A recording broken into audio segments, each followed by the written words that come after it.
Hello guys, and here is your weekly dose of urban news. Hit that subscribe button so you never miss an update, and as always, a massive thanks to my awesome Patreon supporters and everyone else who keeps this going.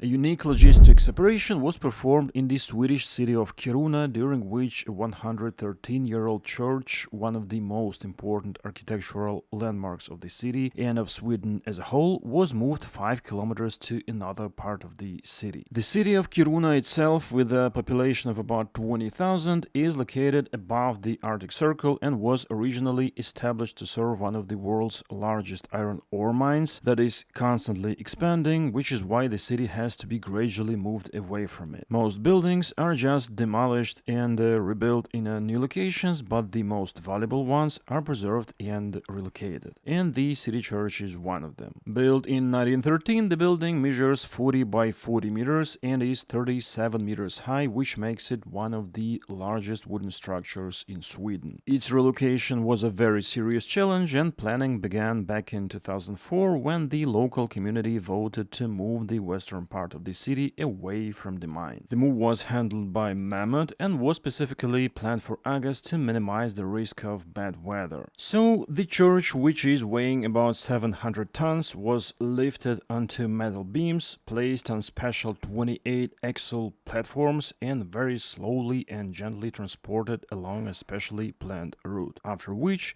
it was installed on a new foundation that had been prepared in advance, and all this costed about 45 million euros. This epic process took 2 days and was broadcast live on TV and online, with many people gathering to watch it in person, including the King of Sweden, making it a truly national event. Later, a separate 90-ton freestanding bell tower will also have to be moved. Now the church will be set up in its new location, all communications will be connected, and the surrounding area will be landscaped, after which it will be able to welcome visitors again. New Škoda 4-city trams have begun operating in the German city of Cottbus, marking the first time in 35 years when brand new trams have appeared on the city streets. The city has ordered a total of 22 new trams and has currently received 7 of them, which will gradually be put into operation and replace the current Tatra units. The new vehicles are 29 meters long, which makes them significantly more spacious than the old ones, and their low floors make them much more accessible. Meanwhile, Krakow, Poland has signed a contract for the delivery of 30 double-ended trams 33 meters long for about 131 million euros with Polish manufacturer PESA Bydgoszcz. The first new PESA twist cars are expected to arrive in the city in early 2028, with full contract completion scheduled for 2029. After that, Krakow will become a city where the entire tram fleet will consist only of low-floor wagons, as the last high-floor trams will disappear from the lines, which will be especially good news for people with limited mobility. Regional rail operator of Catalonia has signed a contract with Stadler Valencia for delivery of 7 tram-link trams for the new tram camp light rail system in the Tarragona region. Each double-ended low-floor tram will consist of 5 sections and carry 211 passengers at speeds of up to 81 km per hour. The first phase of the tram camp project involves conversion of an old broad-gauge railway line that runs mainly along the Mediterranean coast between the towns of Cambrils, Salou and Vilaseca, so it should be very picturesque. In the future, it is planned to integrate the system into the Reus-Tarragona conurbation, and if all projects are implemented, the total length of the system could reach 46 kilometers.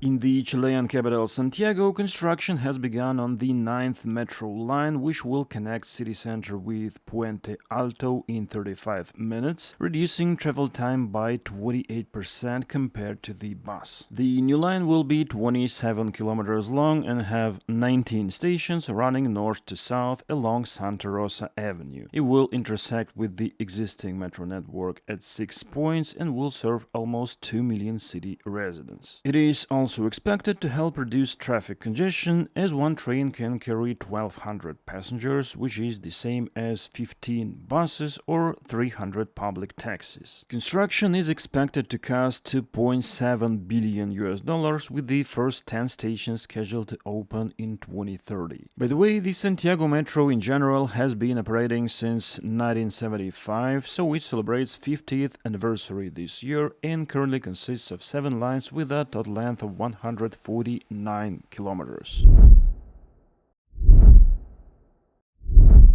Meanwhile, in Bogotá, Colombia, in addition to the metro line, construction has begun on a new tram line on the site of the old narrow-gauge railway. This 39.6-kilometer line will connect Bogotá with the municipalities of Facatativá, Madrid, Mosquera, and Funza. The work involves dismantling 77 kilometers of old rail tracks and laying new ones, as well as building 17 stations. The depot in El Corso is already about 30% complete, and power supply facilities are also being built there. The low-floor cars for the line will be supplied by the Chinese company CRRC. The system is designed to transport more than 140,000 passengers per day. It is estimated that the line will reduce travel time between Bogotá and neighboring towns by 60%, with a target travel time of 40 minutes for the entire route. The total investment is 2.9 trillion pesos. If I calculated correctly, that's about $700 million, and construction is being carried out by the Chinese consortium China Civil Engineering Construction Corporation. Oof, such an official name.